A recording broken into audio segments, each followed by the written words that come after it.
Hello friends, वर्तमान discussion करवा +3 fourth semester Odia honours core 8 रो unit 2। तो यूनिट 2 रो गोटे दीर्घ उत्तरमूलक प्रश्न एठारे माने आलोचना करवा।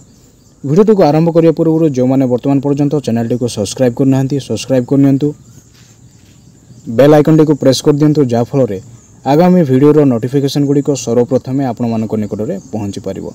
वीडियो को स्किप न करी संपूर्ण रूपे देखिया निमंते चेष्टा करंतु। जदि स्किप करके देखिबे वर्तमान आलोचनार विषय वस्तुटी सठिक रूप से बुझीपारे ना। पूर्वर अनेक गुड़े वीडियो अपलोड हो सारी अच्छी, तो आपने चैनल टीर प्लेलिस्ट को जाई समस्त वीडियो देखिपारे।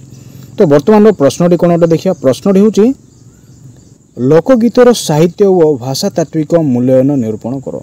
तो यह गोटे लंग क्वेश्चन अटे। तो प्रश्नटी एठार मैंने कौन देखिले, लोकगीतर साहित्य और भाषातात्विक मूल्य निरूपण कर। परिवर्तनशील साहित्य को निरीक्षण न कले ताहार आंगिक आत्मिक हेउथुवा परिवर्तन को जानी हुए नहीं।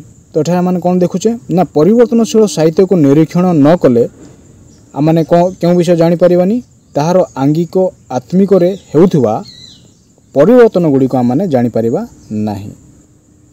मौखिक भाव प्रकाशरू लोक साहित्य सृष्टि। तो लोक साहित्यर सृष्टि आम कि भाव जानी था ना, मौखिक भाव प्रकाशरू लोक साहित्यर सृष्टि होता है।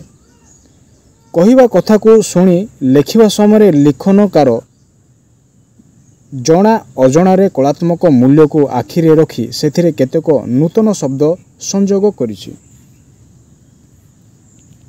तो लिखनकार कौन करती ना, जना अजणार कलात्मक मूल्य को आखि आगरे रखी एथिरे केतेक नूतन शब्द संयोग करिथांती। छंद माधुर्य पाई अधिक सचेतन रहिबा निहाती आवश्यक होइथाय।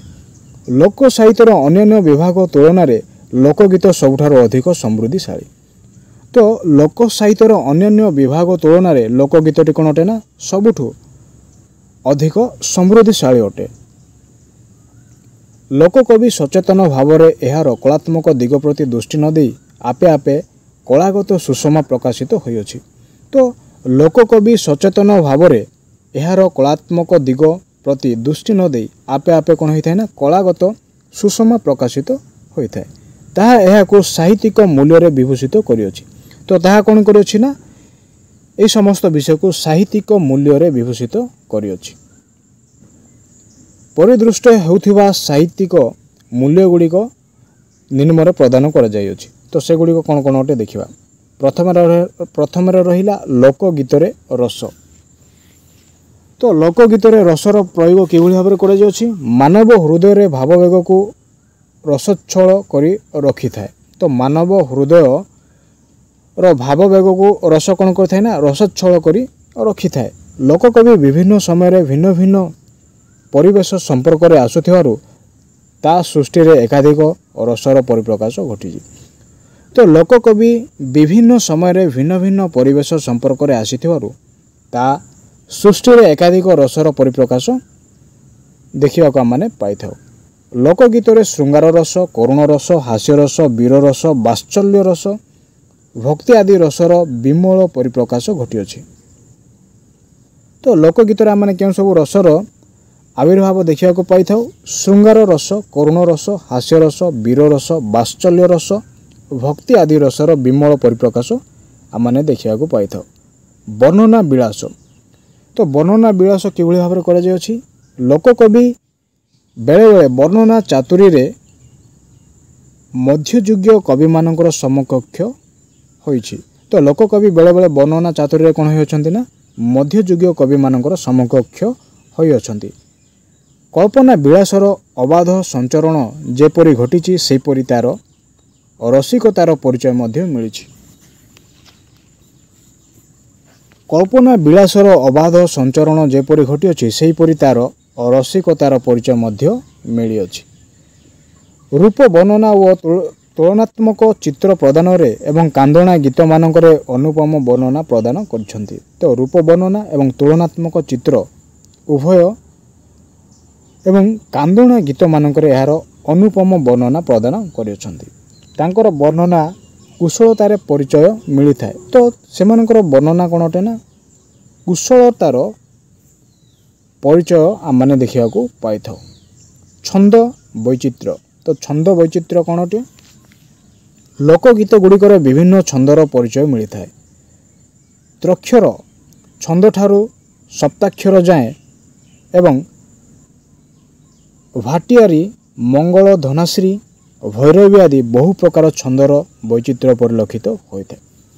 ତ ଛନ୍ଦର ବୈଚିତ୍ର୍ୟ ପରିଲକ୍ଷିତ କେଉଁ କେଉଁ ଛନ୍ଦ ମାଧ୍ୟମରେ ଆମେ ଦେଖିବାକୁ ପାଇଥାଉ? ଲୋକଗୀତ ଗୁଡ଼ିକରେ ବିଭିନ୍ନ ଛନ୍ଦର ପରିଚୟ ଆମେ ଦେଖିବାକୁ ପାଇଥାଉ। ତ୍ରକ୍ଷର ଛନ୍ଦଠାରୁ ସପ୍ତାକ୍ଷର ଯାଏ ଏବଂ ଭାଟିଆରୀ, ମଙ୍ଗଳ, ଧନାଶ୍ରୀ, ଭୈରବୀ ଆଦି ବହୁ ପ୍ରକାର ଛନ୍ଦର ବୈଚିତ୍ର୍ୟ ପରିଲକ୍ଷିତ ଆମେ ଏଠାରେ ଦେଖିବାକୁ ପାଇଥାଉ। ଉପମା, ରୂପକ ଓ ପ୍ରତୀକ। ତ ଉପମା, ରୂପକ ଓ ପ୍ରତୀକର ବ୍ୟବହାର କେଉଁଭଳି ଭାବରେ କରାଯାଇଅଛି? ଏହି କ୍ଷେତ୍ରରେ ମଧ୍ୟ ଲୋକକବି କୌଣସି ଗୁଣରେ କମ୍ ନୁହନ୍ତି। ତ ଏହି କ୍ଷେତ୍ରରେ ମଧ୍ୟ ଲୋକକବି କୌଣସି ଗୁଣରେ ଆମେ କମ୍ ଦେଖିବାକୁ ପାଇନଥାଉ। ଲୋକକବି ଯେତେବେଳେ ପ୍ରାକୃତିକ ଘଟଣା ଓ ମାନବୀୟ ପ୍ରକୃତି ମଧ୍ୟରେ ସମାନତା ଦେଖେ, ଉଭୟ ମଧ୍ୟରେ ତୁଳନା କରେ। ତ ଲୋକକବି କ'ଣ କରିଥାଏ ନା ପ୍ରାକୃତିକ ଘଟଣା ଓ ମାନବୀୟ ପ୍ରକୃତି ଉଭୟକୁ ସମାନ ରୂପରେ ଦେଖିଥାଏ ଏବଂ ଉଭୟକୁ ମଧ୍ୟ କ'ଣ କରିଥାଏ ନା ତୁଳନା କରିଥାଏ। ପଲ୍ଲୀବାସୀଙ୍କର ପାରିପାର୍ଶ୍ୱିକ ପ୍ରକୃତିରୁ ଆଣି ଝିଅମାନଙ୍କର ସାଙ୍ଗ ସୁଖ, ଦୋଳି ଗୀତ, ହଳିଆ ଗୀତ ଆଦିରେ ପୁତ୍ରକୁ ସୁନା ଚନ୍ଦ୍ରମା, ମୁଖକୁ ଚନ୍ଦ୍ର, କେଶକୁ ଭ୍ରମର ସହିତ ଆଦିର ଉପମା, ରୂପକ ଓ ପ୍ରତୀକର ଦେଖାଯାଏ। ତ ପଲ୍ଲୀବାସୀଙ୍କର ପାରିପାର୍ଶ୍ୱିକ ପ୍ରକୃତିରୁ ଆଣି ଝିଅମାନଙ୍କର ସାଙ୍ଗ ସୁଖ, ଦୋଳି ଗୀତ, ହଳିଆ ଗୀତ ଆଦିର ପୁତ୍ରକୁ ସୁନା ଚନ୍ଦ୍ରମା, ମୁଖକୁ ଚନ୍ଦ୍ର, କେଶକୁ ଭ୍ରମର ସହିତ ଆଦିର ଉପମା, ରୂପକ ଓ ପ୍ରତୀକରେ ଦେଖାଯାଇଥାଏ। ସାଙ୍ଗୀତିକତା। ତ ସାଙ୍ଗୀତିକତା କହିଲେ ଆମେ କ'ଣ ବୁଝୁ?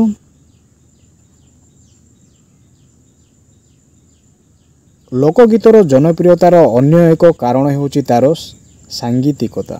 ତ ଲୋକଗୀତର ଜନପ୍ରିୟତାର ଅନ୍ୟ ଏକ କାରଣଟି କ'ଣ ଅଟେ? ନା ତା'ର ସାଙ୍ଗୀତିକତା ଅଟେ।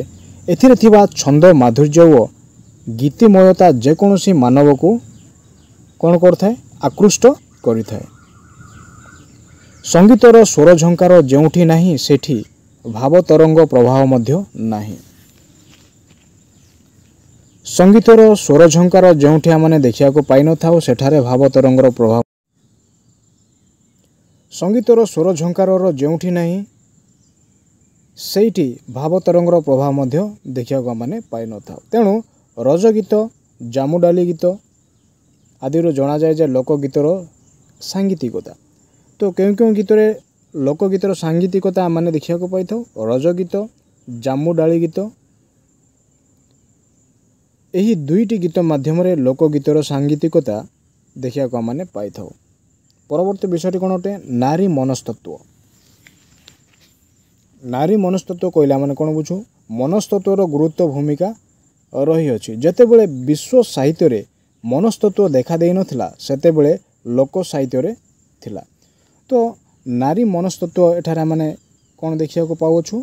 ମନସ୍ତତ୍ୱର ଗୁରୁତ୍ୱ ଭୂମିକା ବିଶେଷ ଭାବରେ ରହିଅଛି। ଯେତେବେଳେ ବିଶ୍ୱ ସାହିତ୍ୟରେ ମନସ୍ତତ୍ୱ ଦେଖା ଦେଇନଥିଲା ତାହା ସେତେବେଳେ କ'ଣ ହେଇଥିଲା ନା ଲୋକ ସାହିତ୍ୟରେ ନିହିତ ଥିଲା।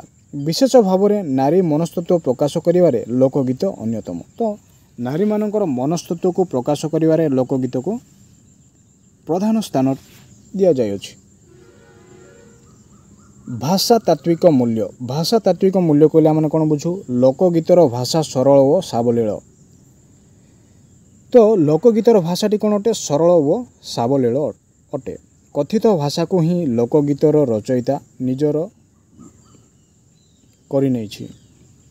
ତ ଲୋକଗୀତର ଭାଷା ସରଳ ଓ ସାବଲୀଳ। କଥିତ ଭାଷାକୁ ହିଁ ଲୋକଗୀତର ରଚୟିତା ନିଜର କରିନେଇଛି। ତେଣୁ ଭାବର ଅବଧରେ କୌଣସି ବାଧା ରହିନାହିଁ। ତେଣୁ ଭାବର ଅବଧରେ କୌଣସି ପ୍ରକାର ବାଧା ପରିଲକ୍ଷିତ ହୁଏ ନାହିଁ।